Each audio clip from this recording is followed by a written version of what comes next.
सास के साथ सोने वाली बहू। रजनी और अमर की शादी को अभी कुछ ही महीने हुए थे। अमर अपनी पत्नी रजनी से बहुत प्यार करता था। शुरू के कुछ दिन तो सब कुछ ठीक ठाक चलता रहा, लेकिन फिर छोटी छोटी बातों पर अमर और रजनी का झगड़ा होने लगा। अरे, तुमने फिर से गीला टॉवेल बेड पर डाल दिया। कितनी बार तुमसे कहा है कि सारा बेड गीला हो जाता है। अरे गुस्सा क्यों कर रही हो? गलती हो गई मुझसे, अगली बार ध्यान रखूंगा। बस हर बार पर बस यही कह के चल देते हो। सारा दिन सफाई तो मुझे करनी पड़ती है ना। देखो रजनी, इस तरह नाराज मत हो। मैंने कहा ना, मैं ध्यान रखूंगा आगे से। और फिर रात के वक्त रजनी अपना बिस्तर उठाकर बेडरूम से बाहर जाने लगती है। अरे क्या हुआ रजनी? सुबह वाली बात पर अभी तक नाराज हो क्या? नहीं, ऐसी कोई बात नहीं है। तो फिर तुम अपना बिस्तर लेकर कहाँ जा रही हो? मैं मम्मी जी के कमरे में सोने जा रही हूँ। मम्मी जी अकेली है ना। अरे कैसी बात करती हो रजनी? शादी के बाद लड़कियां अपने पति के पास अपने बेडरूम में सोती हैं। सास के पास कौन सोता है? मैंने कहा ना, मेरा मन कर रहा है इसलिए मैं मम्मी जी के पास सोने जा रही हूँ। अरे रजनी, मेरी बात तो सुनो यार। मेरा भी तो मन करता है ना तुमसे प्यार करने का, तुम्हारे साथ रहने का। ऑफिस से थका हारा आया हूँ और तुम मम्मी जी के पास सोने जा रही हो। देखो, मुझे आज अपनी सास के पास सोने का मन है और मैं जा रही हूँ।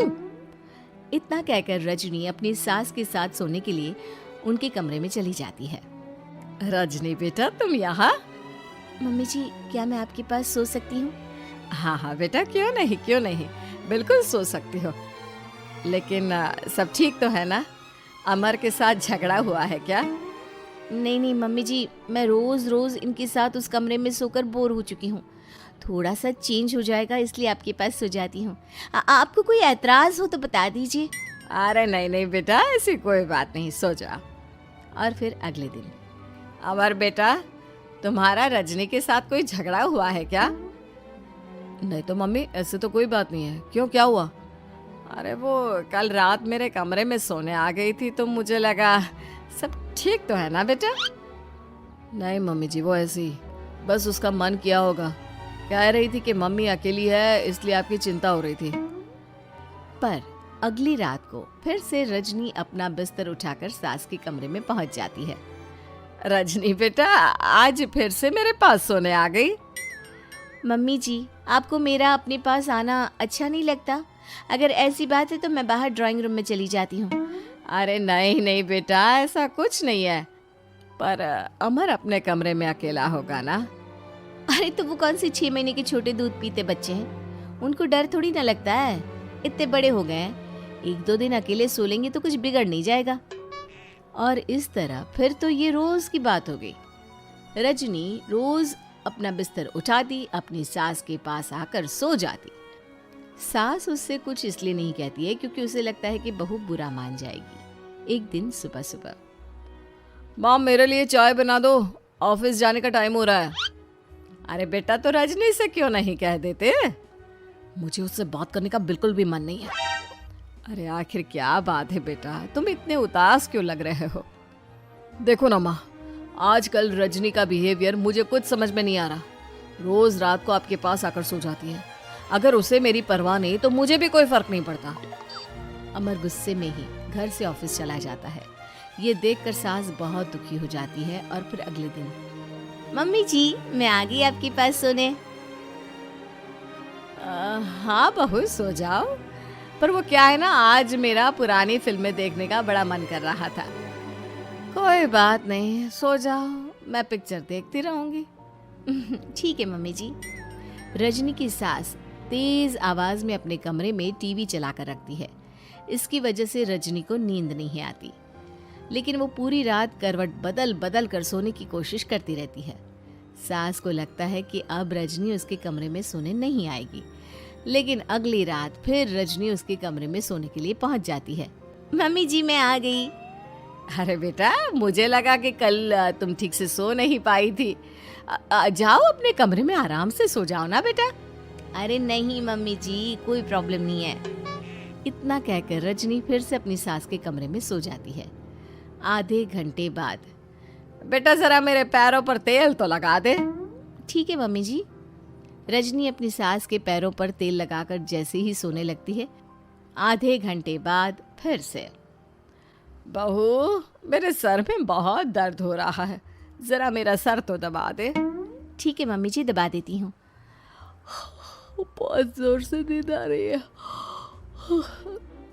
अपनी सास का सर दबाकर रजनी फिर से सोने की कोशिश करती है, पर आधे घंटे बाद फिर से। अरे बहू, बड़ी जोर से प्यास लगी है बेटा, जरा किचन से पानी तो लेकर आ। अरे मम्मी जी, जैसे ही नींद आने लगती है कुछ मांग लेती है।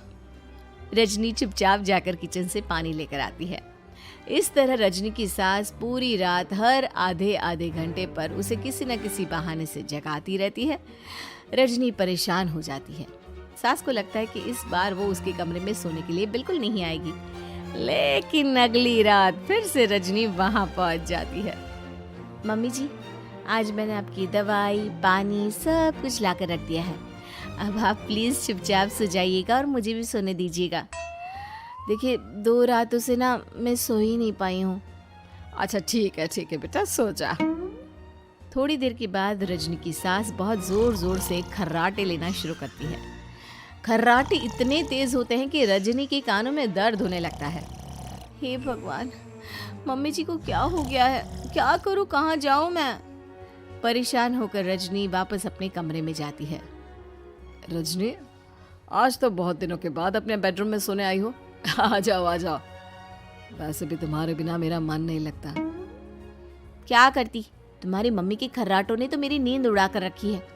अब मुझे यहीं पर सोना पड़ेगा। अगली सुबह।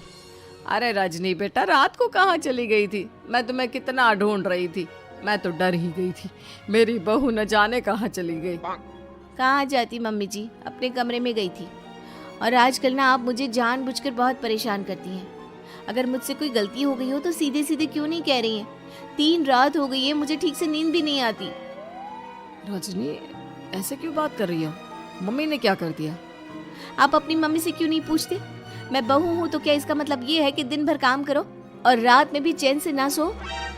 रजनी बेटा, बड़ी नादान हो। इसीलिए तो जानबूझकर मैं ये सब कर रही थी, ताकि तुम अपने पति के पास जाकर अपने बेडरूम में सो जाओ।